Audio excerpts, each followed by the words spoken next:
All right. Hello and welcome. This is Doyle Buehler, and today I'm talking about digital leadership, and I'm going to be going into some of the specifics of what it takes to be able to produce some video content. And obviously, that's been the rage of the last little while. And actually, LinkedIn has recently provided the tools to be able to look at more of the video content as well, which is fantastic just in the last couple of days. So I'm going to be going into that coming up very, very soon. So I'm just trying to get the technology working here properly and good to go. But yeah, so welcome to the Digital Leadership Facebook Live series. But if you're coming in from LinkedIn, I'm going to be showing you how to actually put this on LinkedIn as well, and how to continue with the live sessions also. So my name is Doyle Buehler, and my goal is to help you better understand and pursue what matters most in your digital business and how to make a difference with your digital strategy through enhancing and embracing what I call your digital leadership. I help entrepreneurs and enterprise scale, grow, and disrupt their business and sales through digital leadership. And I'm the author of the book, The Digital Delusion, coming to you live as well. And the overall purpose of these sessions is to answer your one important question, what real world digital strategies actually work for my business? And of course, there's not one size fits all, but the goal here is to help you decide which strategies can work best for you. So like I mentioned in today's show, I'm talking about the state of video in digital and how we can start to put these pieces together. I am also going to talk about networking on LinkedIn, and it's again a topic that comes up quite regularly in terms of should we network? Who should we network with? Should I broadcast that? And some of the challenges that we face with that. So those are the two topics that I'm going to be talking about today. So if you have any feedback or any questions along the way, just feel free to get in touch, add a comment below, add a like, or subscribe if you're seeing this later on YouTube or LinkedIn or whatever the case may be. So, all right, so let's get into it. The first thing I want to talk about, because it kind of fits with the whole process, is the fact of how do we actually make connections in the digital space. And a lot of questions come up about, well, should I accept that network request? Should I, do something? Should I ask people to connect with me on LinkedIn or Facebook or whatever? There is obviously a lot of sort of two main camps that I'm seeing. And the first one is that you have some people who are really kind of not really thinking, I guess, of the potential of the platform. So they're the ones who are deciding, well, maybe I should just stick with friends, or I don't know anybody who requests my friendship or a connection that I don't know. I'm probably just going to leave it. I'm not going to sort of connect with them. And then you have the other side, which their whole goal every single day is to get thousands upon thousands of followers and that sort of thing. And look, obviously there's a point in the middle where you can actually work helpful in both of those. And I think we kind of do need to look at, okay, well, there are the sort of the superpower networkers that their goal in life is just to see how many people they can connect with, and it's a numbers game. And then there's the other side who are not sure how to embrace that digital side and not really sure what to do with the connections or how that actually plays into what they can do and what they should be doing in the digital space. So they kind of are a little bit I'm not sure how to best to describe it, but they're, a little bit hesitant to be able to connect with people on LinkedIn. And then there's the other side that's far too aggressive.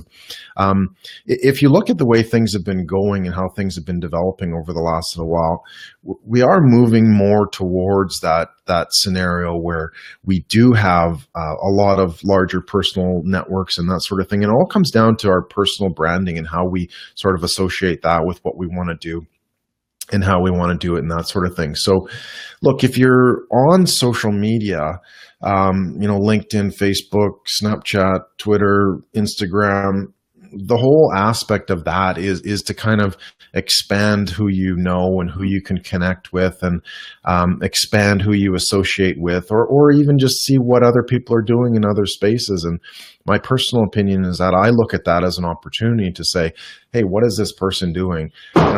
What is this other person doing that looks at how they can develop their business, or how they connect with others, or how they do different things and that sort of thing. So it's really important that you kind of take a look at what's the opportunity here.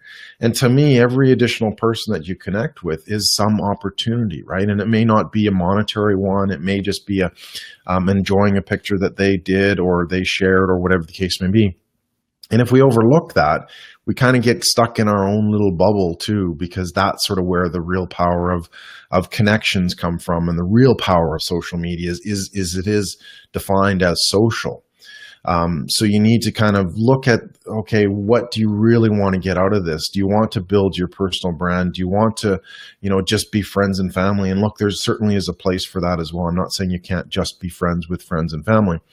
But at the same time, if you're looking at expanding your brand, expanding your business, it is a matter of getting out and seeing and meeting with new people and other people, and how they do things differently, and what you can do to help them, or they can do to help you, right? So it's more of a collaborative approach when you're looking at it that way, as opposed to, well, I don't know this person, so I'm therefore just going to not respond or not answer. And I kind of, the simile that I draw is if you're actually in a networking event, or even if you're out in public, right? I mean, and we're not all like this to go up and meet and talk with a lot of people. I know I'm not quite like that yet. But the fact is that, you don't ignore people either. Like if somebody comes and talks to you in a restaurant, or a public space or a park or something like that, usually you enjoy that little bit of a conversation. And do you need to get their details? Not necessarily. So the analogy is not 100% true, but the fact is that you've kind of made that effort to get out and know a few more people and to see a few more people, and that sort of thing. So, would you in a real world situation actually ignore that person, or not say hi every once in a while, even if that's kind of where you want to start or where you need to start? So you have to take a look at that, how you're actually doing that. And then you look at, the massive people who or the massive personal brands out there, like Bill Gates and Elon Musk and all those other people, right? Like, they don't know 20 million of their followers, but they are considered an influencer because they are able to be connected to that many people. So when they have something to say, people are there to listen to that and to understand that. So you can, take a look at that and see, well, how can I actually embody that? And maybe we won't all get to 20 million followers. But, you need to start somewhere, and it comes down to, what is your overall strategic gain here? What do you really want to be doing in 5 years? Because the shift is going to be coming. And yes, there are people who are resisting that and saying, well, I don't want to connect with you because I don't know you. But guess what? The shift is coming, where it's going to be, the reverse side of things, where you want to connect with people because they do have something to offer. There is an opportunity there. And again, it doesn't have to be monetary. It could just be a personal opportunity as well. So take a look at all those different aspects and see what can actually, how you can connect better, and how you can actually develop, different relationships and different connections, and see what the opportunity comes with. And don't be so sort of set in your bubble that you need to close it off and decide that, oh, I'm not going to connect with anyone, or I love the one where you go, oh, I'm going to clean out my friends list. And it's like, I'm not sure I totally agree with that. It comes down to, what do you value in the people that are part of that network? And no, you're not going to be able to have, deep conversations, but at the same time, you might down the road. And I guess it's that possibility that says, hey, can we actually do that? And as we get into this, we are going to see more and more of the personal branding. The people who say, oh, I'm going to clean my friends list, that really kind of bugs me. I mean, they're kind of looking for attention. It's like, well, come talk to me. And I kind of get it too, right? It's like, you want to have that personal connection. Well, then guess what? Social media probably isn't the best place to do that.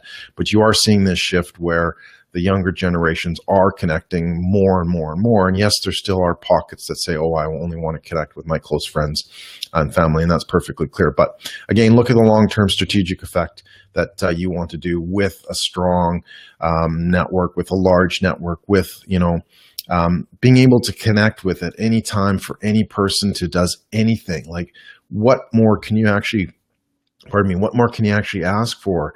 You have that capability to reach out to anybody. anywhere in the world or within your own community and find out what they do and if there's something that you can help with them or they might be able to help with you. So to me, it's a fantastic opportunity that really needs to be explored further. So looking forward to that and love to hear your comments and feedback on that sort of thing. So, all right, so now let's talk about, hopefully my share works again. I want to talk about LinkedIn video because that's kind of what we've all been waiting for, right? And it's something that we've all been wanting to see. Facebook added Facebook Live a little while ago, and now finally LinkedIn is adding video as well. And it's not live video, it's pre-recorded video, but it only works on your mobile device. You can't import a video into LinkedIn. But imagine again what it can actually do to help connect your message and connect you further to your audience and that sort of thing. So it's something that's really important to be able to see. And as I just kind of get my technology here all figured out, the ability for video to connect is obviously a massive new thing, and it's something that you need to take a look at in terms of how do we actually do that? How do we actually provide that to your audience? But again, you need to think strategic. You need to think, okay, well, what's in it for my audience? What's in it for me, my audience? And you have to be strategic about it. Don't just put up videos because you can, right? That you're missing the whole point. You have to have a plan. You have to have a really good understanding of what it is that you need. And in the case of my videos and my live videos, like I have 3 specific categories, and I'll go over them again because I love talking about them. But they are, the state of digital trends, insights, and strategies that you can use in your business. Digital leadership guests, where you can actually talk. I actually talk with a guest and go over some strategic issues. And then one like today, where it's more of a discovery session, where I talk about specific issues, specific questions, and that sort of thing as well. So, all right, so let me just go to the right page, and I have to do this blindly.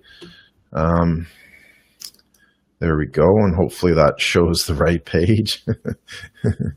It should. All right, so in terms of setting up LinkedIn video, it's actually pretty easy. So all you have to do is you go to your LinkedIn app, and then write in a new post, and it's pretty easy. And they have actually changed added the wording here: share an article, photo, video, or idea. So it's fantastic. And you can actually see the little video camera down here as well. So all you need to do is just go create a new post, click on the video camera. What'll happen is it'll open up and it'll ask you to take a photo or to take a video. And it'll open up your camera, and then it's basically just like a normal video platform where you can actually you can flip it around for selfie mode. You can add the flash, you can cross it out, you can take just a picture too, or you can actually take the video. And that's the key ingredient here, is that you can actually take the video, again, basically like your camera on your phone as well. And then what you do, you just take your video. Simple as that. So it'll once you're done, and it'll place it into the queue, and you can play it. You press next, and then that's what it'll actually post to the video, post to the status. So welcome to LinkedIn video is what I typed in. You can actually tag people. It posts the video. You can't actually change much. I'm trying to remember what that button's for, but the main thing is that you can tag people. And one of the people who I'd like to tag is Susie Wynn, or she also calls herself String Story, and she's been doing a lot of LinkedIn video. So I'm going to tag her on this video and see if she actually gets it, and then post it. And that's it. Piece of cake. So it's not really much different. The only thing is that you can't upload video yet. You can only take a specific video. So you have to kind of be ready to be able to take the video. And again, look more at what the specific focus is. What is your overall strategy in terms of developing a video channel on LinkedIn or YouTube or Facebook or whatever the case may be? You don't need to be everywhere, but you do have to have a very clear idea, a very clear strategy of why are you in that space. And that's the key ingredient as well, to be able to do that. So, and yeah, so that's basically the overview of LinkedIn video. So hopefully that's been helpful.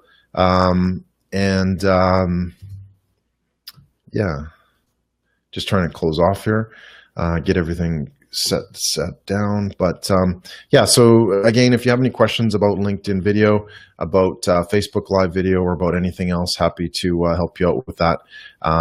Thanks for watching. And as I mentioned in the broadcast, there are 3 categories that we go through as part of these digital leadership Facebook Live events, and in this case, LinkedIn. The State of Digital, where I talk about specific ideas and insights happening right now, and how they affect business and what you can do about it. On Wednesdays, I have a digital leadership guest where I interview an expert in the field and discuss their strategies for success. And then a digital discovery dam buster, which is what I'm talking about today, where we talk about specific questions and specific challenges that affect you and may be holding you back as well. So thanks again for watching. Please like and leave a question or comment, and we will see you online.